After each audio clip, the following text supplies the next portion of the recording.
Welcome on the Verge. This is Zach Spedden, joined as always by Nick Stevens. Bob Phelan is out this week, so the two of us will take this show and we'll get into some of the big stories of the last week, including the announcement of all four full season Orioles minor league affiliate rosters.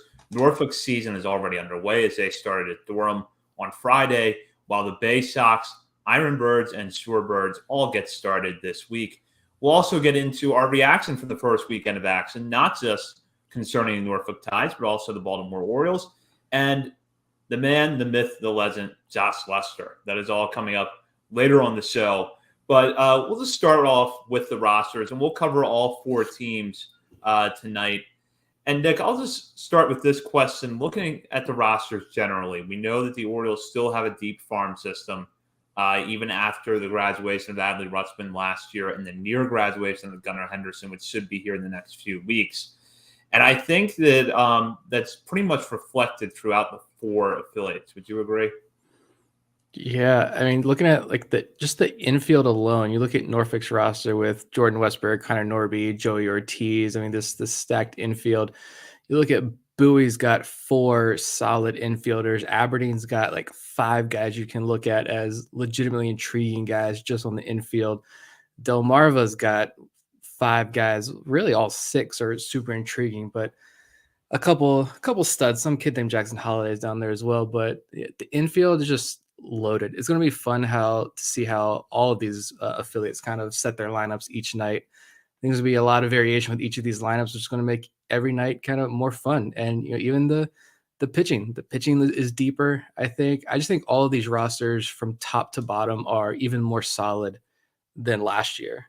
And I mean, we'll talk about Norfolk, but that was like a key talking point this past week in that Norfolk series, how stacked from 1 through 9 the Norfolk lineup was. I think you're going to hear a lot of broadcasters talk about that with all of these affiliates. And it's not just us hyping these guys up anymore. It's legit. Everyone is starting to notice how deep these rosters are. And I think it's going to be even more fun this year than it was last year. Completely agree. And let's start right there with Norfolk. Obviously, there was a lot of news about Norfolk's roster last week when we were on the air because of Grayson Rodriguez starting the year back in AAA. He made his debut on Friday night, and we'll talk about that a little bit later on in this show. But even with Rodriguez in the mix, that is just part of a very talented pitching staff that includes DL Hall, Noah Denoyer, Drew Rom, Ryan Watson, and then among some other guys, although we're not quite sure of Watson's status yet. Some guys that had roles in the major leagues last year, like Spencer Watkins and Bruce Zimmerman. Some guys that stood out in spring training, like Edward Bizzardo. And then Yennier Cano, who did make his debut, the 2023 debut over the weekend, and he was part of the Jorge Lopez trade last year. One of the things that stands out to me when I look at the pitching staff is that the bullpen is deep. And I remember this time last year, we were talking about the AAA roster, and I made a comment that after I made it, I thought to myself, half of our listeners are going to hate that I said this, which is that AAA bullpen's really deep, but the Major League bullpen needs help this year. There's actually some good depth down there. And I kind of think that's the case again this year, where you have some guys that after a few weeks in Norfolk might look like they're Major League ready or close to it if the Orioles need reinforcements. I mean, no doubt. I think you just saw some of these minor league signings and guys that got NRIs to spring training, like Kyle Dowdy, Reed Garrett. They flash some stuff. They bring major league experience. Edward Bizzardo and Darwinson Hernandez. These are two other guys. They have major league experience and they've got good strikeout stuff. You're not really relying on a lot of the Zach Lauthers and some more of these prospects, kind of fringier pitching prospects, where if something does happen in the major league level and you need a bullpen arm or you need a spot starter, you're not relying on those type of pitchers anymore. You're relying on guys with major league experience and guys who, I know there are not many of us believers out there in this guy, but I'm still holding out hope. Yennier Cano, someone like him, the stuff is just the changeup, the drop on that thing is just beautiful, but for whatever reason, it's just not panning out for him yet. But if something clicks for him, you got a really good piece there. Joey Crable is down there in AAA right now. I know he had his ups and downs with Baltimore last year, but if you have an injury or something happen and you need to go to AAA's roster, to fill a need for a week or two, and you can go with Joey Crable over a guy like Zach Lowther, that's an improvement. So yeah, I think that is a big strength of this team. Nick Vespi is down there as well. Of course, we'll talk about him later on, but yeah, definitely deep in terms of MLB talent and guys that they've shown stuff. Some of these guys showed some intriguing things in spring training. So it'll be interesting to see how their seasons pan out and if how many of these guys make an impact at the major league level. Watching and listening to some of the games over the weekend, both broadcast teams for Durham and Norfolk noted how strong the Tide's roster is. And I tend to agree with that. When you look top to bottom, this is a really deep team that has what you want in a AAA roster, in that you have guys who are legitimate prospects who could have good, long, successful careers in the major leagues, and guys who are really good depth that have major league experience. And maybe they haven't been able to stick there consistently, but they could still, one, make your AAA team a lot better, and two, give you some reinforcements at the major league level if and when you need them. And I would say the infield is the best reflection of this, because you have your big prospects in Jordan Westberg, Joey Ortiz, and Connor Norby. But then you round that out with guys like Josh Lester, Ryan O'Hearn, and Lewin Diaz. And then even Caden Grenier and Greg Cullen, those guys are not in our top 50 list. They've sort of been, surpassed by other infield prospects in the system in the last few years. But there are still things that they do well that can make the Tides better, whether it's Grenier's defense at shortstop or Cullen being a guy who just seems to give you good at bat after good at bat, even on a night where he goes 0 for 4 or 1 for 4. So the infield, when I look at Norfolk's roster, as far as the position players go, it's definitely an area that stands out. Yeah, I love the infield. And we didn't even see Joey Ortiz this past weekend on this roster. So you've got three outstanding infield prospects right there. Ryan O'Hearn looked really good this past weekend. I love that left-handed swing. You got two guys in O'Hearn and Lester who have been around the game for a long time at this point. They're lefties with powerful bats. Again, if something happens and you need that emergency bat, you're relying on some more proven veterans right here with this Norfolk roster. And these aren't guys like minor league journeymen, at least. Like these guys are legitimate minor league veterans, at least. Josh Lester, I don't think has had much or if any MLB time, but O'Hearn has. And like I said, he looked solid this past weekend. So yeah. And Grenier, we'll talk about him again later on too, but I'm actually surprised he's still around on this roster. I thought with the depth in the upper levels of the minor leagues, with specifically middle infield, I didn't think Grenier was going to make it, but I guess barring something drastic, the Orioles seem to want that infield to be strong. You're getting a lot of these pitchers up at the major league level who are more pitch to contact guys. Like Cole Irvin's not going to strike out a ton of guys. Gibson's not necessarily going to strike out a ton of guys. You're relying on that strong defense behind you, which again, we can talk about how strong or not that defense is at the major league level right now. But if break the glass in case of emergency, you need Caden Grenier to come up for a week or two. He's strong defensively. He can give you MLB caliber defense. So yeah, pretty sturdy roster here from top to bottom. Get your thoughts on the outfield, because in particular, Hudson Haskin had a really good opening weekend for Norfolk, or at least his game on Saturday was really good. You have Colton Cowser there, and then again, kind of reflecting that balance of prospects versus guys that have, good upper-level minors experience. You have Daz Cameron there, and you have a guy like Shane Fontana there as well, who showed last year that he can give you good at-bats, and he can provide really quality depth no matter where he plays. And then I think the catcher's position is deep here too. And mind you, this didn't quite shake out exactly, I think, the way that we thought it would for the Tides because of James McCann's injury at the major league level. Anthony Benboom is now backing up Adley Rutzman to start the season. But you start out with a really solid 1-2 in Maverick Handley and Mark Colzari, who both look good behind the plate right now. Yeah, for the outfield, like you've got Cowser and Hudson Haskin, two of your top prospects. Haskin, I'm just surprised. I'm not surprised he's in AAA because he had a really decent year last year in Bowie. But, I wrote about this today and I talked about it on the Patreon daily episode recapping this past weekend. Haskin just hasn't really played that many games since he was drafted in 2020, yet he's already here in AAA. And I think that kind of speaks to how the organization views him. I don't know if it's, someone had asked us, why does, from the national side of things, it seems like Hudson Haskin gets overlooked. When I think when you got guys like Colton Cowser, Kyle Stowers, Heston Kjerstad, and others in this organization, Hudson Haskin kind of falls in line behind them. So he's, fifth or sixth best outfield prospect in that system.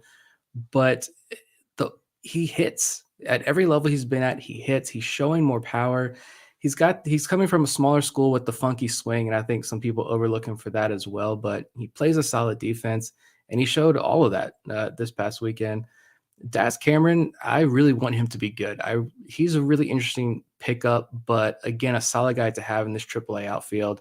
If something clicks and he looks like even just a slight shell of former top prospect or first round draft pick Daz Cameron, that's a solid waiver claim there for the Orioles. But we'll see what happens there. Shane Fontana, I almost feel like, I know there are a lot of big Robert Neustrom fans. A lot of people still kind of, maybe a little upset that he's not in the organization anymore. I feel like Shane Fontana is almost like Robert Neustrom light a little bit. Defense, okay. Lefty, there is some power there. He started showing a lot more of that power last year, but he doesn't have too much AAA experience. So he's going to get that chance this year to kind of take on that Robert Neustrom role. And the backstops, Hanley had a solid weekend, 2 hits Friday night, 3 walks Sunday. And then Mark K, I'm just going to call him Mark K. Maverick, I listened to the pregame interview that Pete Machad did with Maverick Hanley before Saturday's game. And Maverick talked about Mark and said, like, hey, he's got a cannon for an arm. And the bat's not, the bat's something impressive to watch too. And what I noticed with Mark's Coles Varies at bats on Saturday when he played, he had a couple high EV hits as well. So 2 definite intriguing backstops. I'm curious to see how the playing time shakes out when Ben Boom returns. Do they keep 3 catchers on this Norfolk roster, or does Hanley get sent down to Bowie? I don't know, but we'll see how that shakes out when Ben Boom returns. I'm trying to remember how they handled it last year. They had 3 catchers on the roster at one point, right? That was when Brett Cumberland was still around, and Cumberland also played some first base for the Tides. So that was a little bit different situation than what you have this year, where I think these are 2 guys whose defense is really good, and you want them behind the plate, at least in the interval that a backup catcher would catch. Yeah, you had Brett Cumberland, Ben Boom was there, Jacob Stallings was there. You had probably 3 or 4, I think, I feel like, at some points throughout the season on Norfolk's roster. So yeah, you can figure out how to play all these guys, but yeah, it's definitely, I hope Hanley gets the majority of the catching duties behind the plate, because I think the bat is legit. The growing bat that he showed last year in Bowie is legit. And so far, it's only 2 games, extremely small sample size, long way to go. But through 2 games at AAA, he's holding his own. So I think more people are going to get excited about Maverick Hanley as the season progresses, if he can keep playing like that. I'll go to Bowie's roster now, and I'm going to use this as an opportunity to mention that when a farm system gets as deep as what the Orioles have right now, there is always going to be someone who starts back at a level that they wouldn't repeat in most organizations. Last year, you kind of knew that was going to happen with the infielders, and ultimately that was Darell Hernaiz going back to Delmarva. And of course, we know how that worked out. Hernaiz ended up excelling through 3 levels of the Orioles system last year, and then went to Oakland in the trade that brought Cole Irvin back to Baltimore. And I think that that's kind of the case in Bowie, where you have Justin Armbruster back with the Bay Sox, despite a really successful run there last year. And he's part of a very talented pitching staff that's going to include Cade Povitz and Chase McDermott in the rotation. You've also got some really intriguing bullpen arms and guys like Xavier Moore, Nolan Hoffman, who stood out during his time at Major League Spring Training, and a true breakout candidate in Carlos Tavera. So you have a nice mix of pitchers that were with the Bay Sox for most or all of the second half last year, plus some guys who were part of an excellent pitching staff at Aberdeen a year ago, joining Bowie. So despite the fact that they're in what is generally a hitter's park at Prince George's Stadium, I think this Bay Sox pitching staff is one that should be successful. Yeah, this, I think, is probably my second favorite unit. If we're looking at units as a whole here throughout the organization, this Bowie pitching staff is probably my second favorite unit in the entire system. It's also got Forrest Herman, the pitching coach in Aberdeen last year, got the bump up to Bowie. So You've got the wizard, as Justin Armbruster called him, up here leading these guys in Double A now. Cade Povich, Chase McDermott, Justin Armbruster, Carlos Tavera. That's a pretty deep rotation of high quality arms you have. And then you've got some other guys who's going to fill out this rotation, who's going to be kind of maybe work more as that Noah Denoyer long relief role. We'll have to wait and find out. But Peter Van Loon, Antonio Velez, Garrett Stallings is back in Bowie. Houston Roth and Connor Gillespie are starting there. They can give you big innings. So like I said, it'll be interesting to see who kind of works their way into the rotation, who works more at the bullpen. I think Roth can give you a little bump if he works out of the bullpen. Same as Gillespie. I think he has actually kind of really good stuff that might play up more out of the bullpen.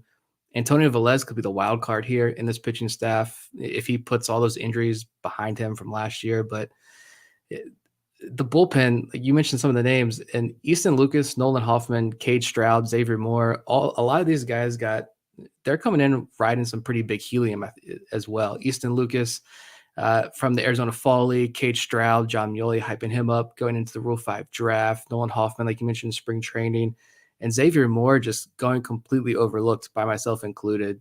Ridiculous changeup, ridiculous numbers in high A. It's good to see him in Double A. And even two guys who I think the stuff is better than their results have been, but Tyler Birch and Connor Lopridge working out of that Bowie bullpen as well. This is an extremely, extremely deep pitching staff in Bowie. And just like shout out to Connor Gillespie, because for the first time in his Orioles career, he's going to wear a jersey that is not the Aberdeen Ironbirds. So I imagine that's got to feel pretty good for him. Well, it says something when all of the guys you just mentioned who are going to, or that group of relievers you just highlighted, they were all at least on the periphery of the Rule 5 conversation last offseason, where they were guys that, if you wanted to look at protecting a reliever who could have some helium, who might stand out to other teams, all of those names were mentioned at some point, especially Lucas after his strong performance in the Arizona Fall League, where I think he turned a lot of heads. And I want to go back to your comment about Velez, because this time last year, Velez had just joined the organization. We were hearing about that elite changeup. And I felt like when I watched Velez last year, you could see within the span of an outing, sometimes within the span of an inning, the best and worst of Antonio Velez. The worst is that he has a fastball that he doesn't throw very hard. He really can't afford to leave it out over the plate, especially on nights where it doesn't have a lot of movement.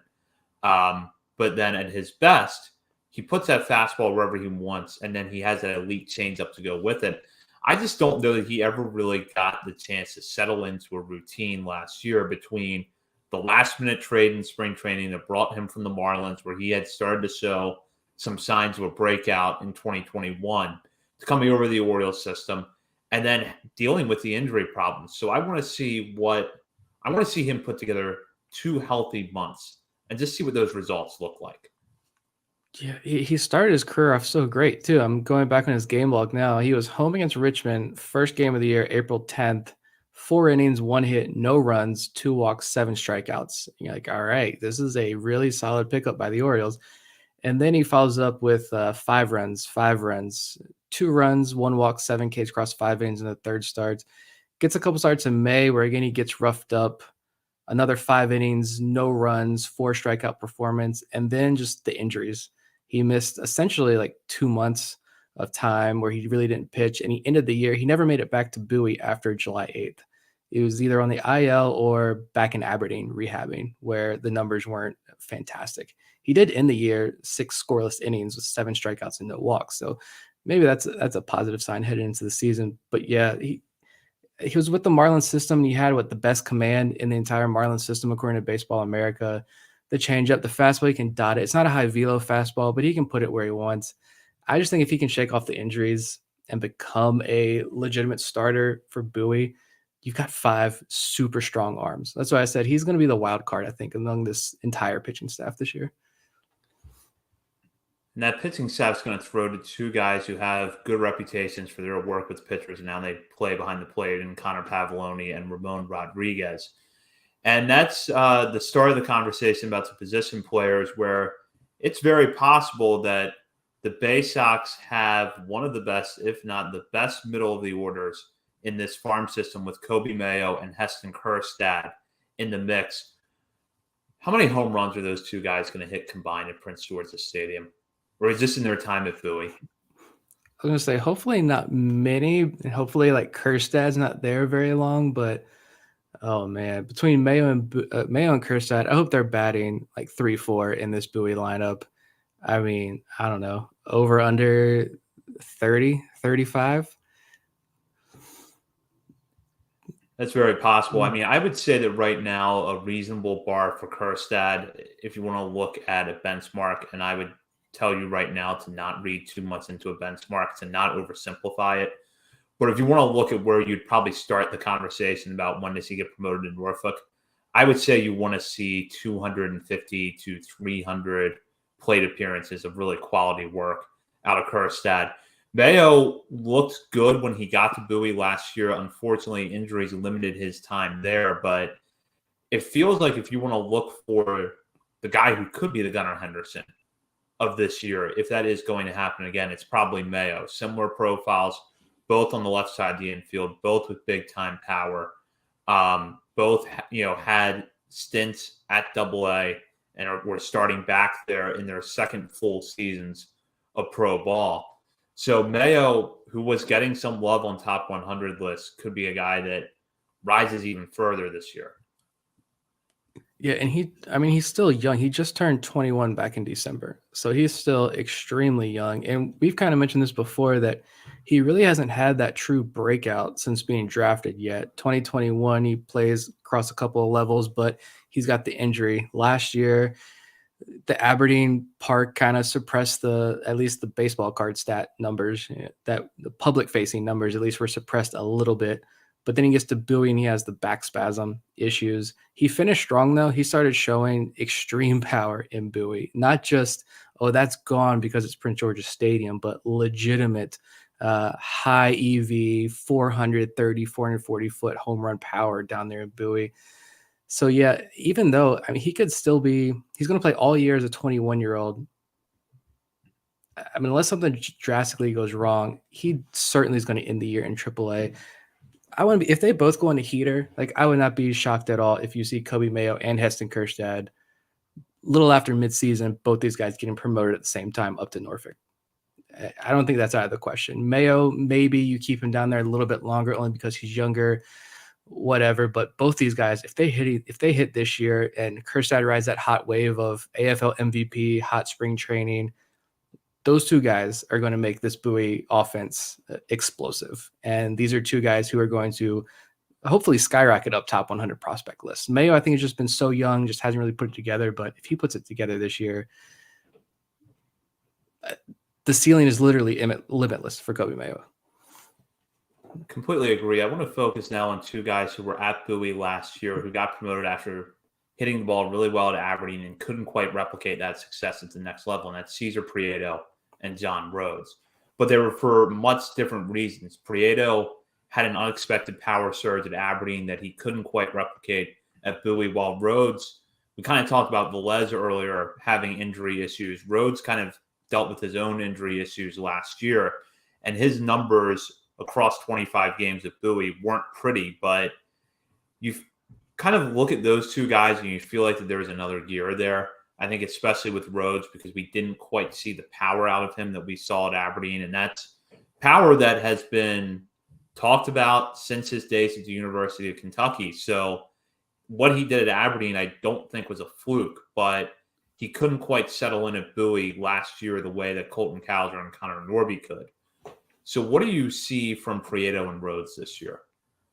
Rhodes, I just think it was that wrist, because I think that was once he got promoted to Bowie, he had the wrist injury, and it seemed like he was going to be back a couple of days. They made it seem like, and then you really didn't hear anything at all, and he ended up missing a couple of weeks there, I think. So he only got 25 games in Bowie, never got to settle in, and I just think he never got healthy or never felt confident in that wrist by the end of the year. So I do think the Aberdeen numbers were real. He had a 389 on base percentage, 5 home runs, 15 doubles. He can steal bases as well. He was 16 for 16 in stolen base attempts last year at Aberdeen. I know John Muley's written a lot about how the underlying data on John Rhodes looks really, really good. He had Rhodes as a potential breakout guy based on some of the batted ball data and end zone swing and miss. He's one of the best in the entire organization at making contact on pitches in the zone. He's been like that for 2 years since the Orioles drafted him. So he's super athletic. I think at one point he was like considered the most athletic prospect in the system. So yeah, super intriguing guy. Hopefully he's fully healthy. The wrist is all good, and he has a big year at Bowie.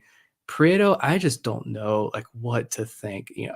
I said I was kind of down on him, but I'm going to give him the pass because kind of a major life adjustment he went through last year. But he gets promoted to Bowie. The WRC plus was only like 77. So he's like 23% below league average there in Bowie. The walk rate was already low at around 5% in high A. That dropped to below 4% in double A. Really no power. So somehow he had 7 home runs in high A, but only 4 home runs in almost 300 more at bats in double A. So he kind of really struggled. I don't know if he just got the body gave up on him a little bit as the season went along. Because if you look at his month-to-month splits, you'd see that steady decline for Prieto. But they sent him to the Arizona Fall League. They had him up in big league camp. I don't know if this organization truly believes in him and believes that, plus hit tool is in there and he can become something bigger, or they're trying to showcase him for a trade. I don't know, but he's definitely got to show he can hit in Bowie first before he gets promoted to a AAA Norfolk. Yeah, absolutely. Especially when you look at the quality of infield depth in front of him there. And before we move on from this discussion, just to put what Nick said into perspective, Prieto had an OPS of over 1,000 in 74 plate appearances in April. That was followed by 762 in 57 plate appearances in May. And then June, 123 plate appearances. It dipped to 711. And then over the final months of the season, 664 in July, 629 in August. And then in 12 games over the month of September, it was down at 456. So you can definitely see a gradual decline from a very hot start to a very cold finish to the 2022 season for Prieto.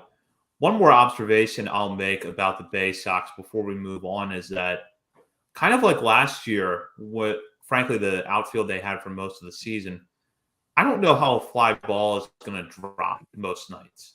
Because you have Kerstad, who I think the more we see him, the more we realize he's pretty solid in right field. He moves around well. But then you have Rhodes, who's got a good arm, moves around well. Billy Cook, probably one of the faster guys in this system. Dante Williams, a very good defensive outfielder, along with Zach Watson, who is returning. And it seems like Watson usually will lead Orioles outfielders and highlight real plays defensively over the course of a season. So how long until Orioles Twitter demands that Bowie's outfield all be placed on the Major League roster as late inning defensive replacements? I mean, you're even seeing people demanding Colton Cowser. They don't even care about the strikeouts anymore. They just want Cowser up in the Major League level already. But yeah, this outfield, not as exciting overall as I think is some of the infield, but Dante Williams is a one-base machine. I'm excited to see. I think there were some injuries that kind of lingered for him as well last year. I don't know if we heard anything official there or what, but I do think that impacted him a little bit. Zach Watson, this is what, year 3 in Bowie. I think he's there as, defensive help, but Billy Cook's going to play outfield one night. He's going to play first base the next night, second base the next night, third base the next night. Cook's going to play everywhere. And yeah, surprisingly, he's a power hitter with speed and supreme athleticism. So yeah, this outfield is definitely, if the bats click, it could be huge, but at the minimum, it's going to be an impressive defensive unit and a lot of guys who know how to get on base. So, and we can't forget the legend Colin Burns. Shout out Bob. Bob's favorite prospect, Colin Burns, on this infield, probably playing shortstop every night for the Bowie Bay Sox. Yeah, I will say Burns should get pretty regular at bats there this year, so keep an eye out for him. The rest of that infield right now includes Gilbert Lara and Jacob Teeter to go with Burns, Mayo, and Prieto. We'll go now to Aberdeen. And last year, the Ironbirds were the runners-up in the South Atlantic League. And while obviously there's a lot of turnover year to year with minor league rosters, they're starting the year off with a pretty good team. And much like last year, the pitching staff has the potential to be the strength. Dean Pinto might be the Justin Armbruster of the Ironbirds roster, although Pinto did have some command issues last year. It seemed like he could go to Bowie to start this year. Instead, he is back in Aberdeen. He's going to be joined by a group that includes the likes of Trace Bright, a draft pick out of Auburn last year, who a lot of national outlets really like. You have some interesting bullpen arms and guys like Daniel Lloyd and Nick Richmond. Ignacio Feliz is returning to Aberdeen as well alongside Pinto. Look for a lot of strikeouts from him. So it seems like the Ironbirds have a deep pitching staff this year, and that could help them out a lot. It might not be the biggest strength on the team, as we're going to talk about in a minute. But still, this should be a solid pitching staff top to bottom. Yeah, I mean, they don't have the big names. Again, I know last year I nailed it when I said that the breakouts are going to come from Aberdeen's pitching staff, and they did. Carlos Tavera, Justin Armbruster, I believe Noah Denoyer started in Aberdeen, if I remember correctly. This group, I don't have anybody really pegged as like the big breakout guys, if I'm being completely honest. It's a group of guys. Gene Pinto, I will say this a couple things about Gene Pinto, who's probably going to be one of the leaders of this pitching staff. I mean, Gene Pinto is 22 years old this year. Last year, he was 2 years younger than the average high A player, still had more than 10 strikeouts per 9 innings. I just think his big issue was the inability to find the strike zone for stretches, which was kind of surprising because that wasn't an issue for him in 2021. Maybe it's the fastball. He doesn't have the big overpowering fastball, but he's got a nice slider. He's got good off-speed pitches. So maybe the fastball has improved this year and he takes that next step forward. Ignacio Feliz, yeah, you talk about strikeouts. He had more than 13 strikeouts per 9 last year, which was a huge jump from 2021. The walks, that's his bugaboo. He was over 5 walks per 9 last year with the Ironbirds, which he got a taste of Aberdeen in 2021 after that super impressive debut in Delmarva. And then he got promoted to Aberdeen, where he pitched 18 innings and walked more than 8 per 9. And you're like, with a 9.33 ERA, and you're like, is the magic over with Ignacio Feliz?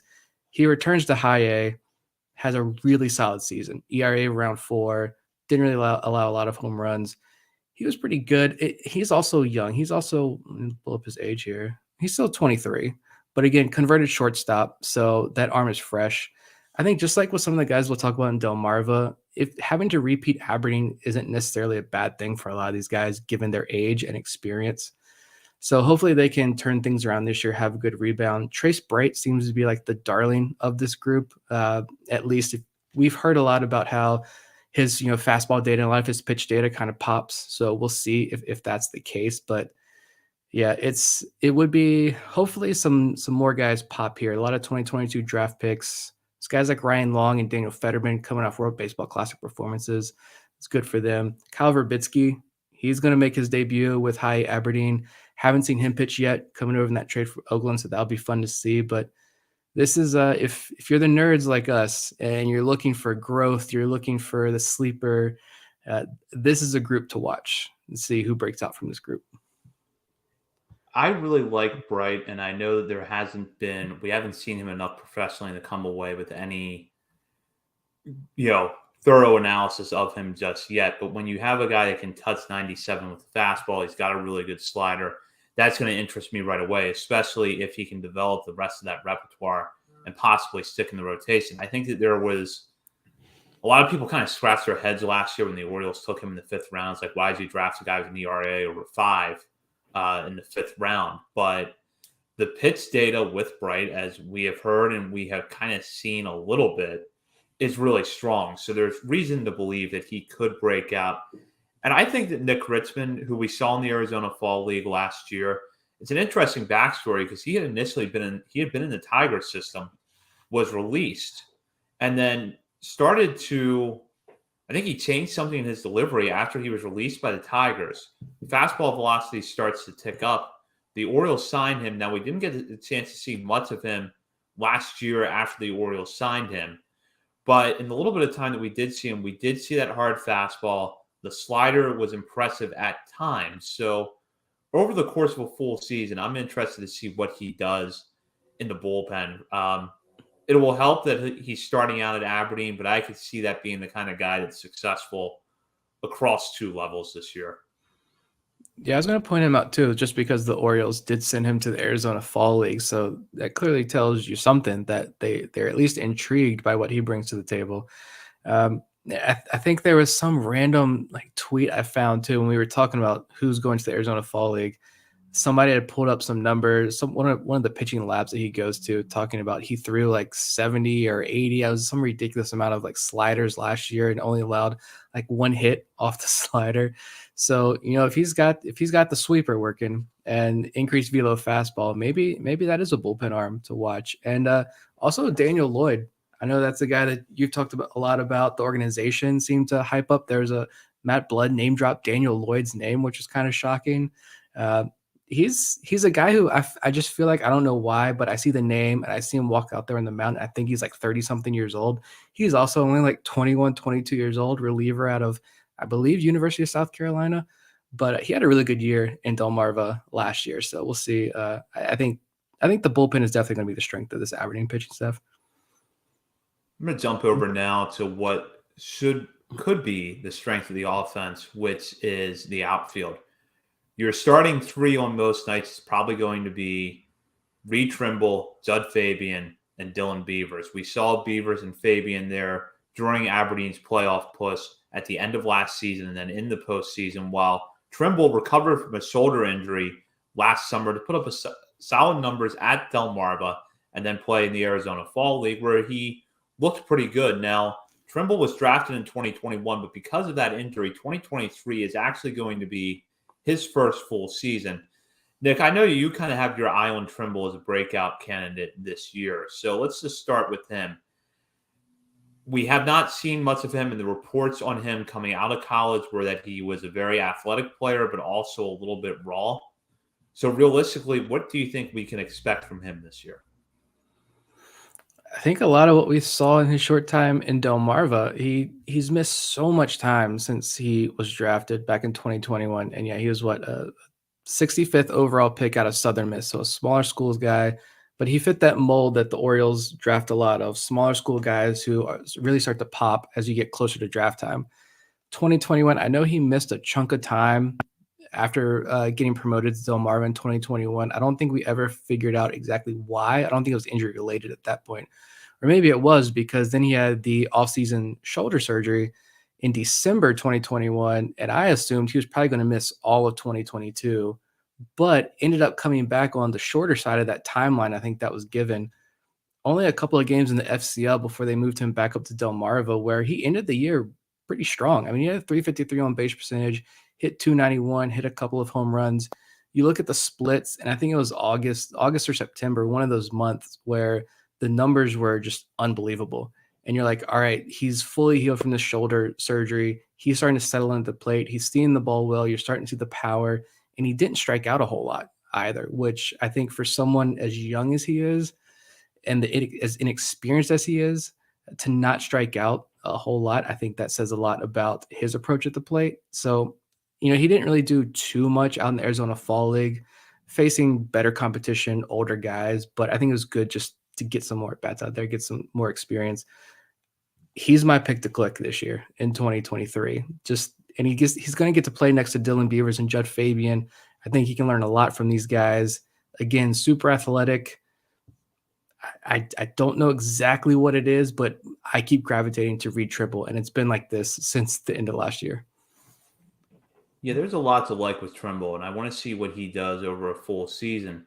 Focusing on Fabian and Beavers for a moment, I think we kind of know what those guys' strengths are. Beavers is a solid outfielder who's good in right field, can play a little bit of center, gives you some power from the left side, and it seems like the swing adjustments he made after being drafted out of Cal last year helped kind of in that goal to make him a more complete hitter. Fabian, meanwhile, is a guy who has a glove that should allow him to stick in center field for the long term. This is a potential major league center fielder, someone who gives you power and is going to draw his fair share of walks. The big knock on him, though, at the University of Florida was the strikeouts that helped his draft stock dip in 2021 when the Red Sox ultimately picked him up and he didn't sign with them. But then he rebounded a little bit last year, got picked up by the Orioles, who we now know were interested in him in 2021. And his returns, at least at Delmarva last summer, showed that there is possibly more there that could allow him to develop into a more complete hitter.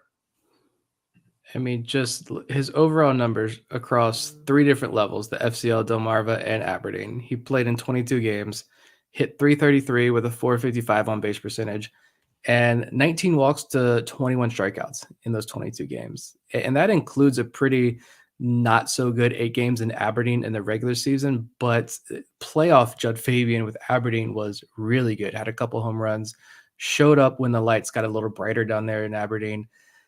I'm all aboard the Judd Fabian hype train as well. I just think this outfield, this is my favorite unit. You add Dylan Beavers, and it's, you know, he didn't showcase the power last year in the regular season. I think he only had one home run last year, and that was in the playoffs. He didn't really showcase that, but the hit tool, it was almost like Colton Cowser-esque in a way that, like, you could tell the game was definitely slowed down a little bit for Beavers, and he could place the ball kind of where he wanted to in Delmarva. He's going to be challenged more this year in Aberdeen. The Orioles, we know, are making swing adjustments with him. They're tinkering with him. It's a long-term project here with him. So, he may also feel that, kind of have that Colton Cowser path where he struggles a little bit in Aberdeen this year as they're making more tweaks and he settles in against high A pitching. But if he reaches the potential that so many have been writing about and talking about, and Fabian continues to hit like he did last year, and Trimble breaks out, those three guys become studs in this system. You're talking about a huge group of outfielders that, again, you can trade from. Maybe if something else doesn't work out with, maybe it's Kerstad, or maybe it is Cowser. If one of those guys doesn't pan out, you've got three more guys falling in right behind them that can fill that void as well with equally high ceilings. So this is definitely the reason why I'm going out to Aberdeen this year, is to watch these three outfielders. Absolutely. And I have to say that the catching and the infield aren't too savvy either. You've got two really good defensive catchers for the Ironbirds this year, in Silas Ardoin and Adam Retzbach, both 2022 draftees. A lot of national outlets are high on Ardoin coming into this year because they believe that the offensive breakout that he had at the University of Texas last year could sustain itself in pro ball. Meanwhile, in the infield, you've got Frederick Bencosme, who tore apart pitching at Delmarva last year and then looked solid when he got to Aberdeen late in the year. He will be back there along with Max Wagner, a 2022 draftee who was picked by the Orioles in the second round after he surged up the draft board with a big spring at Clemson. And then you've got Luis Valdez, the stolen base king of the minor leagues last year. I think he ended up leading all of the minor leagues in stolen bases. So good group of infielders at Aberdeen and a good pair behind the plate to give them a really well-rounded group of position players.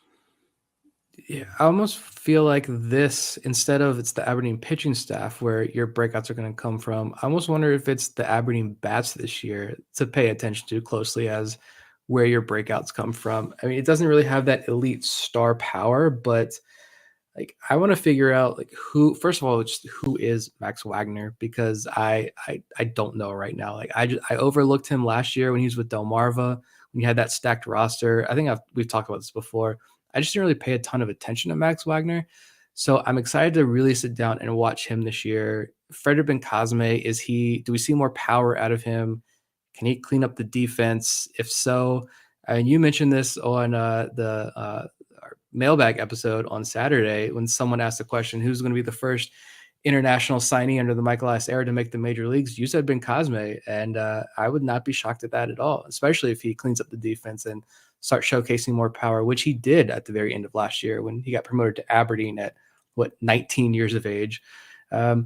Isaac De Leon is also interesting as well. Like, he's got a really high walk rate. If he can cut down that enormously high strikeout rate, like we saw when he was in Delmarva right before he got promoted to Aberdeen, he was putting together a stretch there where he was probably the hottest hitter in the entire organization. Huge exit velo numbers, huge home run distance numbers. So we'll see what he can do in high A, but yeah, you have to look around. I'm going to throw out the name Ryan Higgins as well. His injuries have kind of decimated his career early on. Corner infielder out of Fresno State. He's got a powerful bat as well. So if he can stay healthy, I think he adds a whole nother dimension to this roster. Someone on that infield is going to break out this year. And I don't know who yet, but yeah, that's going to be a really fun infield to watch in terms of who steps up. I think with that, we're going to go to what should be a really fun infield down in Delmarva this year. And I'll mix it up and start with the position player group on a roster. Now, before I go further with Delmarva's roster, um, those of you who have seen it already or saw the graphic they put out last week probably noticed that there are way more names on there than what are on a typical roster. So we may hear that some guys are placed on the IL before their season gets underway on Thursday. But for right now, with the information we have to go on, we know that Jackson Holliday is going to headline a group that includes Carter Young, Anthony Servideo, Anderson De Los Santos, Adam Crampton, and Max Costas. Now, when you look around that group, Costas is a guy out of the University of Maryland who could give them some first base DH time and at least put together quality at bats, perhaps hit for a little bit of power. Crampton got a lot of praise for his glove work as a shortstop at the University of Stanford. He was chosen by the Orioles in last year's draft. Anderson De Los Santos, seen by many as a guy that could rise up the prospect boards this year. In fact, Baseball America has already started to show him some love. Carter Young, a pick out of Vanderbilt, who the Orioles nearly did not sign last year, has long been praised for his defense, especially at shortstop. The question has been, when is the bat going to start turning around for him? He showed flashes of power at Vanderbilt, but struggled with his contact. So the Orioles are going to hope to unlock something in him offensively. And then Anthony Servideo, a guy that we talked about in a recent episode, he dropped off our top 50 after missing most of last year because of injury issues. We're hoping, though, that this year he can be healthy and show what made him such an interesting prospect out of Ole Miss in the 2020 draft. So, Nick, I think the obvious place to start, though, is with Jackson Holliday, number 1 overall pick in last year's draft. He got to Delmarva at the end of last year, looked really good there, and then looks very good in Major League Spring Training. So now he's going to get to go back and perhaps so within a couple of weeks that he's playing down a level and maybe have that 2021 Gunnar Henderson trajectory where the Orioles let him get that hot start at Delmarva to get his confidence going before moving up to Aberdeen. Yeah, I was going to say it's got to be a confidence thing because they kept him in big league camp for such a long time. And I thought for sure that there was no way he begins the year again at Delmarva. And Michael Elias said after the draft we weren't going to see him at Delmarva last year, but he played 12 games for the Shorebirds. So clearly he's just so far advanced past what a typical 18, 19-year-old prospect is going to be. But, I mean, I guess I do get it. Or he only played 12 games down there with the Shorebirds. 15 walks to 10 strikeouts, though. That tells me a lot of what I want to see there. If you want to nitpick, all right, ground balls, right? We didn't really see the power come through. But he got a hold of a couple long flyouts, some doubles that are going to turn into home runs after this full offseason, being in the gym, getting more comfortable with the plate. Even if it's slightly disappointing that he's back in Delmarva, he's not going to be there long. And I still think that we mentioned on the prediction show with Connor Newcomb from Locked On Orioles. I don't know if it was one of my bold predictions or what, or we were just talking about Jackson Holliday, but I said, I think Jackson Holliday could get that Connor Norby cup of coffee in AAA by the end of the year. I still think that could be the case if he hits well in Bowie. But regardless, even if he doesn't reach AAA and he just ends the year in Delmarva, Aberdeen, and then Bowie, he's not going to be in Delmarva for very long at all. Absolutely. And I want to talk about the rest of these infielders, or at least a few of them, before we move on. Carter Young's kind of the guy that intrigues me because the Orioles went way over slot to get him in last year's draft. Of course, we know that probably happened when the deal, when an agreement with Nolan McLean fell apart, or at least the Orioles couldn't sign Nolan McLean. So they pivoted to Young, who was just about to transfer out of Vanderbilt to LSU. Profile is interesting. Switch hitter who gives you some versatility, can play shortstop really well. He was an acclaimed player for those reasons in high school, but not really seen as advanced offensively. And the hope was that during his time with Vanderbilt, he could start to develop as a hitter. And then you were looking at a possible first-round pick down the line.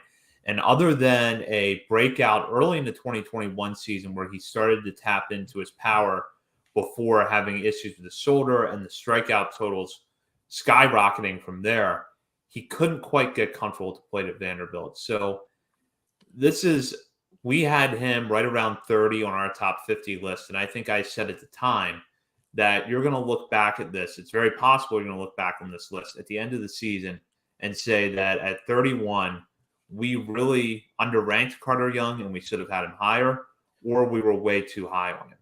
So Young, I understand why he's going back to Delmarva despite being a college sitter, because it's clear that there are some things to work on.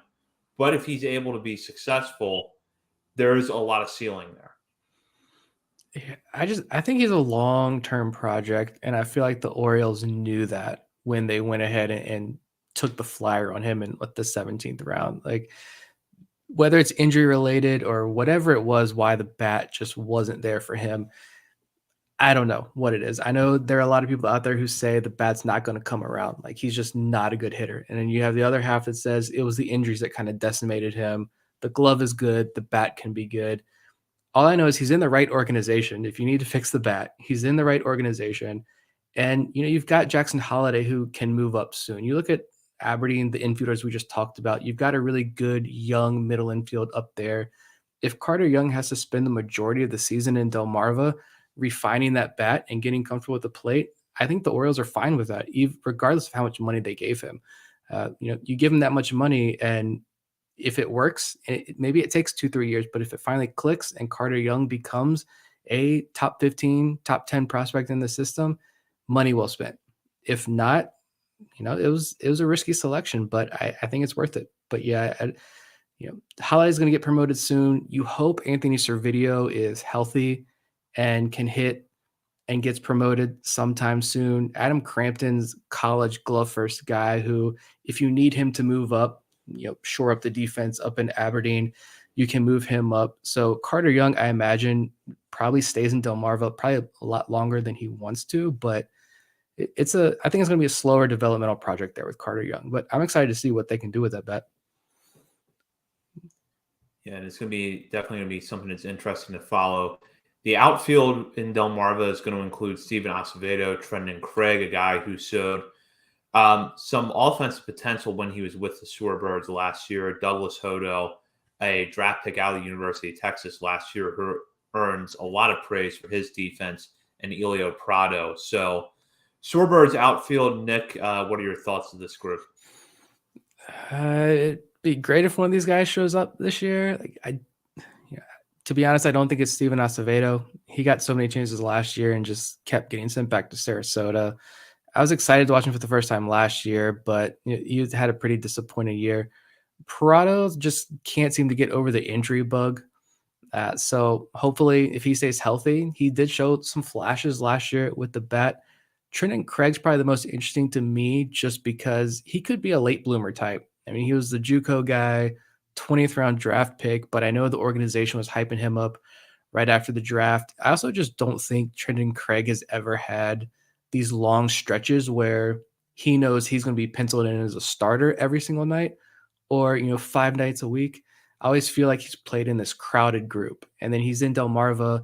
All those guys get promoted, and then the draft picks come. And then it's this constant cycle where Craig is kind of, more of a reserve type role. It just didn't get that full-time job. He's got that opportunity this year in Delmarva, so hopefully the bat comes around. Yeah, Hodo is fun. We'll see what the bat does. I know defensively he's a human highlight reel down there at Texas, so we'll see what the bat does. But I'm surprised that we don't see Michel Deson's name here in this Delmarva outfield. That one was kind of disappointing. Like, the guy hasn't even played a game yet in 2023, and I'm already getting frustrated with him. I don't know. Just the vibes aren't good there with him, and we were so high on him for so long now. Well, we'll look at the catching group now. We have Samuel Basayo, a guy who's now pretty much consensus top 15 prospect in this system after a really strong year down in the FCL last year. Big left-handed bat and just 18 years old. To be joined by Creed Willems, who spent most of last year at Delmarva. Again, a left-handed hitter who's a teenager. And Willems is 19. He won't turn 20 until June. And although Willems struggled at the plate last year, received a lot of praise inside the organization for his work with the pitching staff and his defense behind the plate. And the bat started to show some signs of life late in the year. Right now, there are 3 catchers listed on Delmarva's active roster. We'll see if that's the case. But rounding out that group is Randy Florentino, who was chosen from the Rangers in the minor league phase of this past Rule 5 draft. Florentino, again, a guy who earns some praise for his defense behind the plate. I know Basayo is the highlight here just because we just want to see what that power looks like over a full season. But you got to really keep an eye on Williams too, I think. Would you agree with Nick? Yeah, this goes for a lot of the guys in this Delmarva roster too. It's a lot of familiar names, especially when we talk about the pitchers. We're going to see a lot of familiar names, but you're seeing a lot of guys repeat Delmarva. The Orioles talked about this last year. Kobe Perez, I think, had an article. It was quoted in an article as saying a lot of these guys are going to repeat Delmarva, but you got to remember that so many of these players, Creed Willems, Samuel Basayo's entering Delmarva at 18. Creed Willems did it at 18 last year. They don't have that short season ball, which was Aberdeen. That level is now gone. So these guys are getting bumped up to Delmarva probably earlier than usual. So if they got to spend 2 years in Delmarva, I think that's going to be okay. And yeah, with Basayo and Creed Willems, man, that could be such a fun backstop duo, especially if you get both these guys in the lineup on the same night, one behind the plate, one at first base, one at DH. A lot of power there with both these bats, but I will caution though with Basayo, if he has a Creed Willems-esque year offensively, don't be discouraged because just like Willems, it's the catching position. So we know offense comes late with these catchers, but he's 18 years old. He should still be in high school. And he's already in Delmarva with a pretty solid resume, professional resume under his belt already in the Dominican Summer League and the FCL. But he's got to learn this huge group of pitchers on this Delmarva roster. Guys come and go on that pitching staff on a daily basis, it seems like. Language. We've heard, I think it was John Muley when he was on, talked about how Samuel Basayo is, learning English, and he's working hard at that, but there's still going to be, the language barrier. Luckily, Delmarva's done a good job of bringing in, coaches, Spanish-speaking coaches as well to help ease that transition for so many of these young international players, but between any language barrier that he has to deal with, the fact that he's 18, more advanced guys, focusing on behind the plate issues first and foremost. If it takes time for that bat to come around, it's okay. Because the power is legit and a lot of guys are hyping him up. National outlets are hyping him up as a potential top 5, top 10 prospect in this organization by the end of the year. So kind of just sitting back and going to enjoy that show this year. Completely agree, and we'll wrap up with a quick look at the pitching staff. There's a lot of names on here, and like I said, there's probably going to be a little bit more clarity between now and Thursday on who is actually on the active roster. But among some of the arms here, Juan De Los Santos is listed with the Shorebirds right now to go along with Davy Cruz. Again, I think that this is where the depth comes into play. These are 2 guys that had arguments for going to Aberdeen, but both are really young arms who showed promise at Delmarva last year.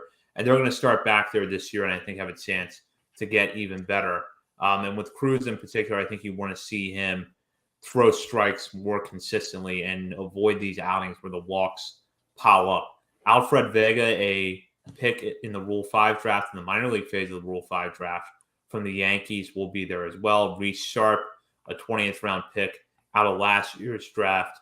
You also have Juan De Los Santos, who came over from the Twins as not Juan De Los Santos, Juan Nunez, who came over from the Twins as part of the Jorge Lopez trade last year. So this has the promise to be, I think, an interesting pitching staff with some guys who probably some outings are going to look lights out.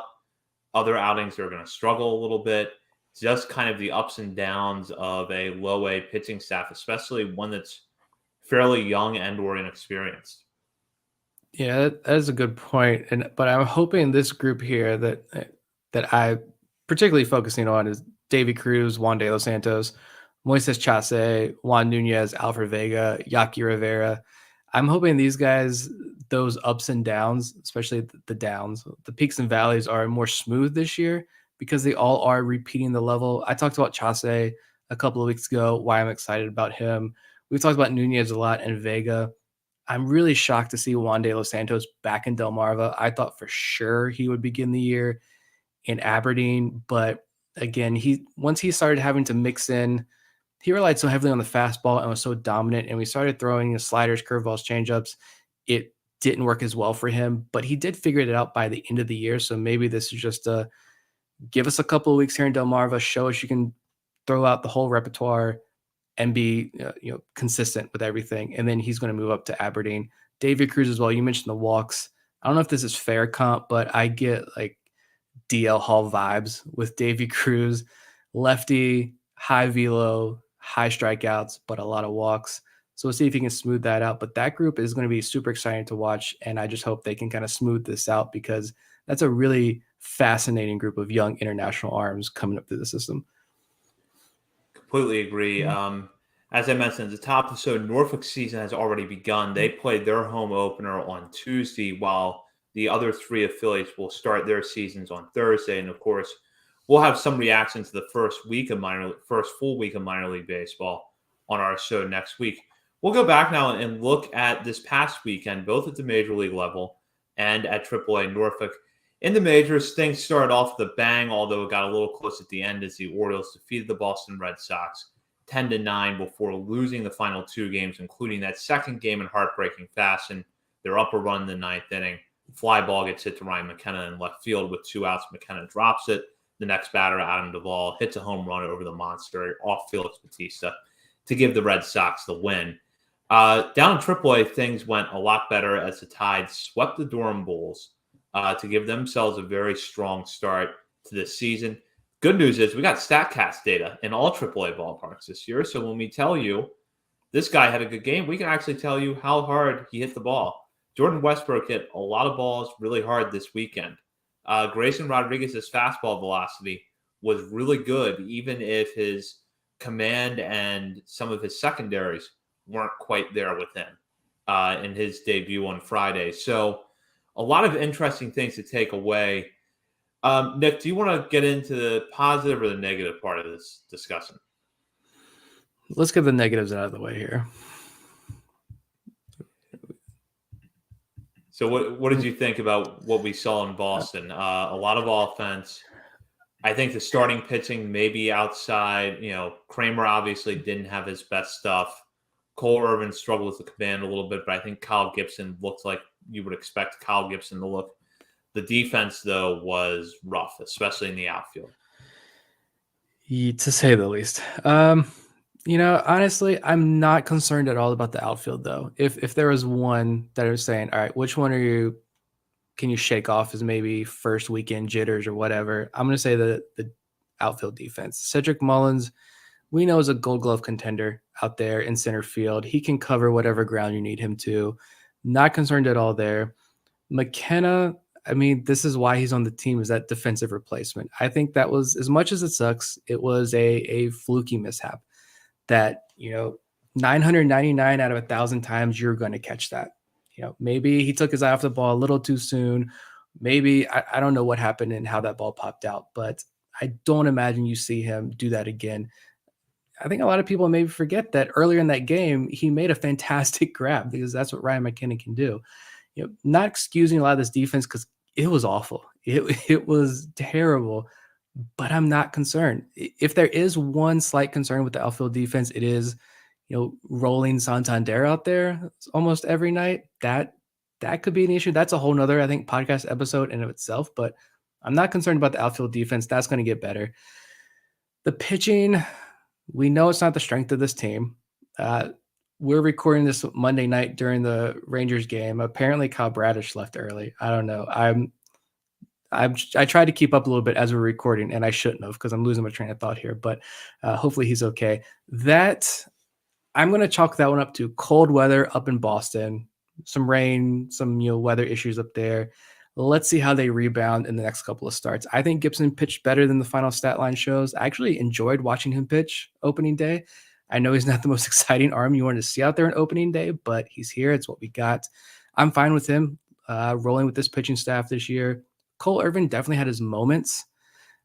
We'll see what he does. I think he's a lot better than what he showed against Boston as well.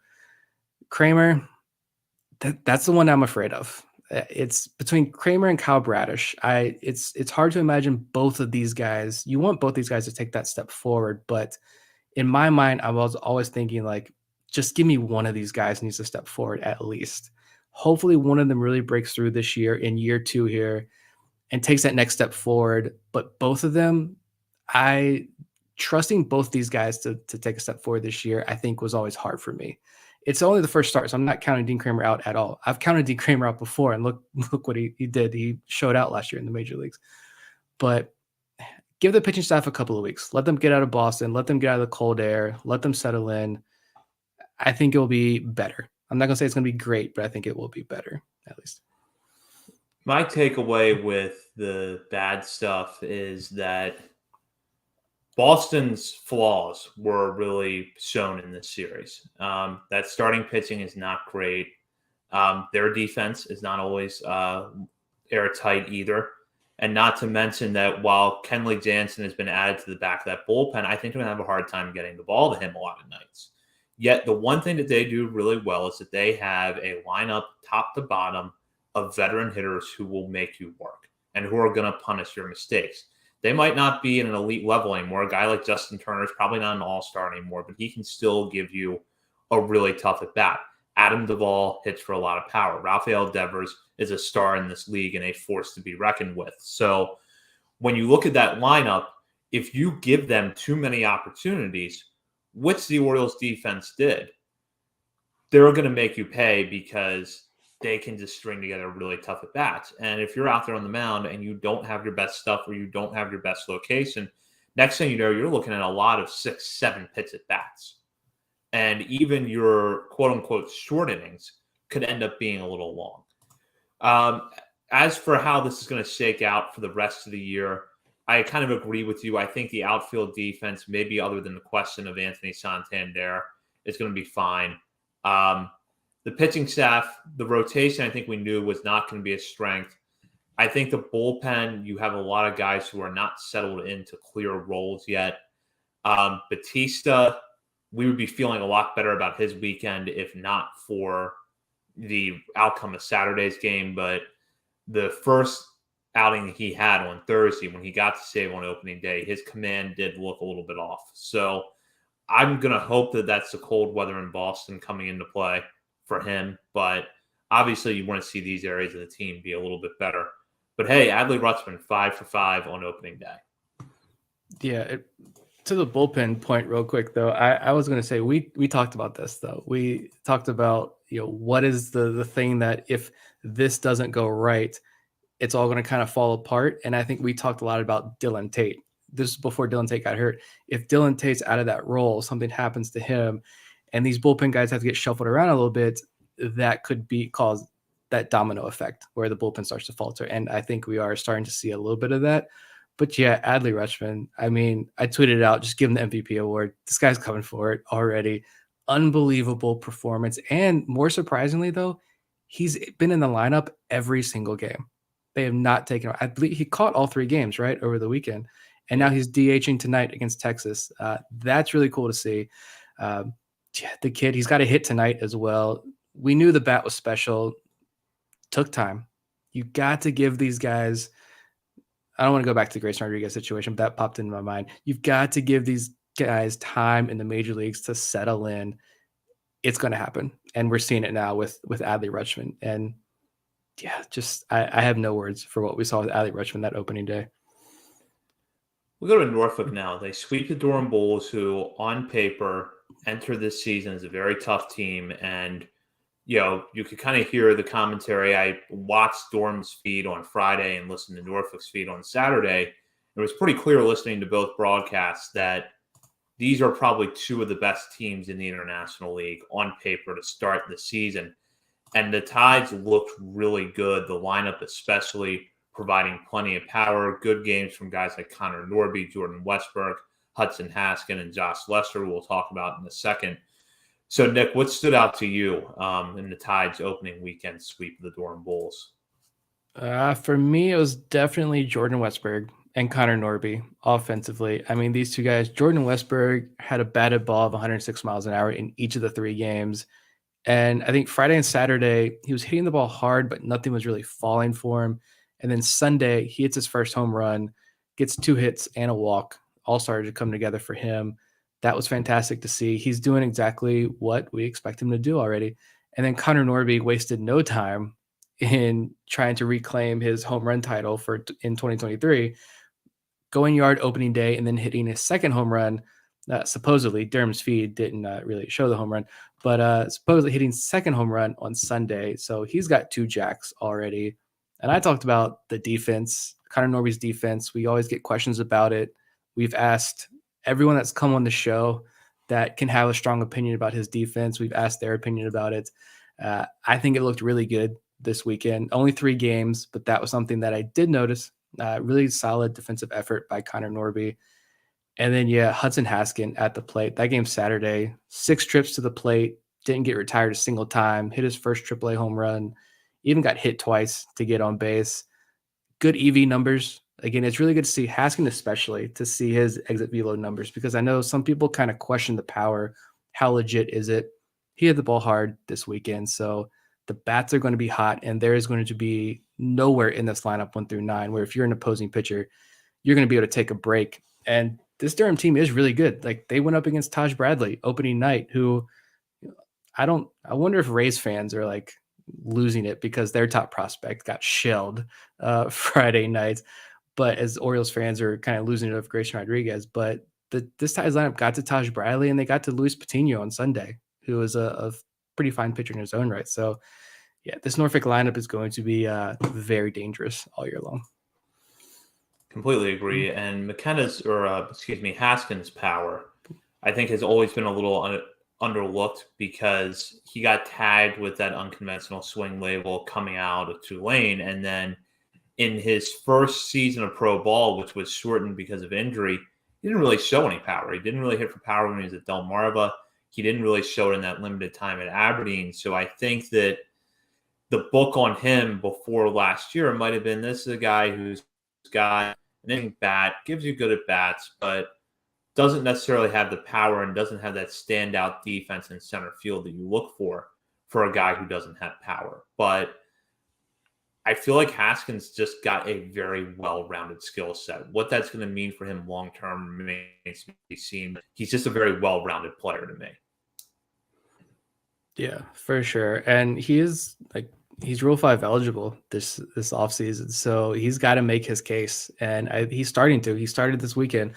It'll be interesting to see what his future holds in this organization, or if he really starts to show out.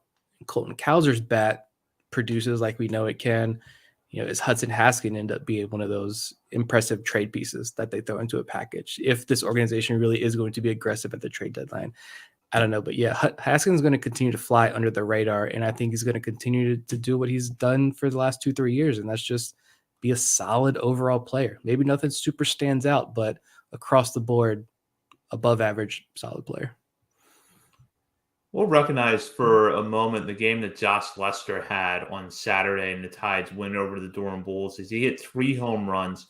It was the 10th time in Tides franchise history that a player hit 3 home runs in a game. And per the Tides game recap, it happened twice last season.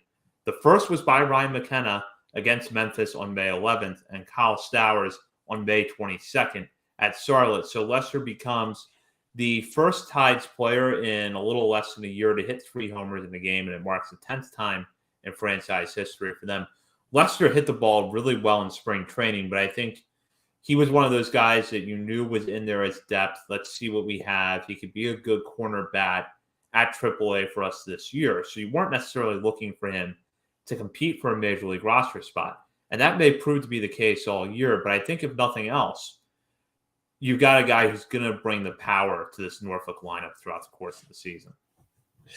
I mean, the last 2 years, that's all he's done. 2021, he hit 32 home runs across 2 levels. Last year in AAA with Toledo, he hit 29 home runs with 39 doubles. I mean, it's not saying at all Josh Lester is going to sit up here and battle Ryan Mountcastle for his job. That's not going to be the case. He's a 28-year-old career minor leaguer, but what he did Saturday was unbelievable. He hits the ball extremely hard. He's a lefty. He can play first base, third base, left field, right field, DH for you. So I think there is some value there. It's not great defense, but he can play those positions if you need him to. You're stockpiling these guys in Norfolk, like we talked about at the top of the show, guys who you feel a lot more comfortable if you need an emergency guy on the major league roster. And Lester is certainly one of them. Lester and O'Hearn are two of those guys. That was unbelievable to see. I can't believe that not only did Norfolk has not won an opening day game since 2007, and this was the first year they did that, but they got the sweep, and Josh Lester played a huge role in that. He did follow it up on Sunday he was 0 for 4 with 4 strikeouts, but he got an RBI single in the ninth inning to close it out. So very impressive day for Josh Lester down there in Norfolk. Yeah, and just to give some quick background on Lester, he spent last year in the Detroit Tigers organization. The Tigers originally drafted him in the 13th round of the 2015 draft. Last year, he spent the majority of the season at AAA Toledo, belting 29 home runs in 145 games. He made his major league debut late last year, getting just 5 at-bats for the Tigers over the final month of the season. The Orioles bringing him in as depth to see what he can do, perhaps provide some left-handed power, and as Nick mentioned, maybe be a guy that later this year comes up if the Orioles have a need for that left-handed bat. So something to keep an eye on down there in Norfolk. We'll go now to the final segment of this show. Now that we're back in the regular season, this segment is back. And this is where we shout out a guy outside of our top 30 prospect list for something they've done, whether it was a good game, a good week, just something interesting in the stat line that we think is worth keeping an eye on. And since we only had one affiliate in the Tides, we gave ourselves a little bit of leeway this week in that the players we're picking are not necessarily prospect eligible anymore in all cases, but they're on Norfolk's roster and stood out for their performances over the weekend. So I'll go with Nick, who's got 2 names I think are familiar to our listeners. Yeah, for the hitter, I went with a guy who I know he still has a lot of fans out there. I don't know how much he's going to play this year for Norfolk, especially now that Joey Ortiz is joining the roster this week. But shout out to Caden Grenier, who has somehow managed to keep a roster spot here in Norfolk. He did play Saturday, just one game, but he went 3 for 3 with an RBI and 2 walks, no strikeouts. So he was perfect on the day, made a fantastic defensive play at the end of the game as well. So shout out to Caden Grenier, showcasing it for other teams, or he knows this is it for him in the Orioles organization, and he's given it all he's got. Regardless, he had a fantastic day. Kudos to him. And then the pitcher, going with a guy who we've talked a lot about. I don't know why he's still in Norfolk. I know why he's in Norfolk right now, but get this man in the major league, please, or just trade him, cut him, something. Free Nick Vespi. He had a fantastic weekend. Struck out the side, pitched 1 inning, struck out all 3 guys he faced on Friday, produced some ugly swings. Sunday, he picked up the save, another scoreless inning, another strikeout. Going back to the beginning of last year, this guy has pitched over 30 innings in AAA and has yet to allow an earned run. So let Nick Vespi cook, because this guy, he's got nothing left to prove down there in AAA. Yeah, and what was interesting about Friday's outing is it was really wet conditions in Durham, and you could tell that not just pitchers, but infielders and outfielders too were struggling with the grip on the baseball. Didn't seem like Vespi really had that problem. I'll go with 2 names again that I think our listeners are going to recognize. For my hitter, I'm taking Maverick Hanley. His first weekend at AAA was a success. He went 2 for 6 over 2 games, 3 walks against 2 strikeouts, and a stolen base. Now, as we mentioned earlier in the show, there could be a roster crunch at AAA when it comes to catching after James McCann is activated off the IL at the Major League roster. So Hanley might get squeezed for playing time after McCann is healthy and Ben Boone presumably comes back to Norfolk. But as long as he's getting the opportunities to play every day, he should take advantage of them. And he's definitely doing that right now in 2 very productive games over the weekend. And pitching-wise, I'm going to go with a guy who picked up some fans, I think, with his performance in spring training this year for the Orioles, and that was Edward Bizzardo. Bizzardo got an inning in the 3rd over the weekend, appearing in 1 game, struck out a batter against a walk. Bizzardo has really good stuff that flashed in spring training a little bit, and I think that if you're looking for someone who could help reinforce or could help fix an issue in the bullpen at some point this year. Keep an eye on Bizzardo because he looked good in camp. He's been up in the major leagues before, but the Red Sox, and if the Orioles need bullpen help, I think this could be one of the first guys they turn to. Love it. And shout out to Noah Denoyer. I don't think we mentioned his name. Shout him out as well. He's one of our top 30 prospects. So a little cheating there, but just want to shout him out. AAA debut. Got with 3 strikeouts, no walks in 2 innings. He did give up a home run to one of the Tampa Bay's top prospects, Kyle Manzardo. Pretty good power hitter in his own right. That's okay. But he followed up with 3 strikeouts, no walks. Good outing. Just like Vespi, some ugly swings and misses there. So good day. Overall, despite the Grayson Rodriguez kind of craziness, I think overall a really solid pitching performances for Norfolk over the weekend. Absolutely, and hopefully that carries them the rest of the way this season. That's going to do it for tonight's show. We're going to be back at a special night and time next Wednesday night. We will be on the air for our 150th episode of On the Verge. We're really looking forward to that. And thank you to the listeners who have carried us through 149 episodes. Of course, you'll be recognized next week. And we may have some surprises in store. We'll see what happens between now and next Wednesday night, which is our 150th episode. Between now and then, check out BaltimoreSportsAndLife.com for all the latest coverage on the Orioles, college basketball, the Ravens, and more. In fact, I have a piece up now on the site previewing Norfolk and Bowie's rosters. And I'll have a story up later in the week on Aberdeen and Delmarva's rosters. And while you're at BSL, be sure to hop on the message board, join in discussion with fellow readers of the site as well as contributors. Follow us on Twitter at BSL on the Verge. And if you haven't already, join our Patreon community because we are going to be resuming our daily content this week. You can sign up for Patreon for as little as $3 a month and have access to that exclusive bonus content at $5 and $10 a month. Our dailies sound exactly what they are, which is daily recaps of the action from the day before and kind of getting into a deeper dive into the results, telling you more than what is apparent in the box score about some of these teams and players in the Orioles farm system. All 3 of us will be back next week. For Nick Stevens and for Bob Phelan, this is Zach Spedden. You've been listening to On the Verge.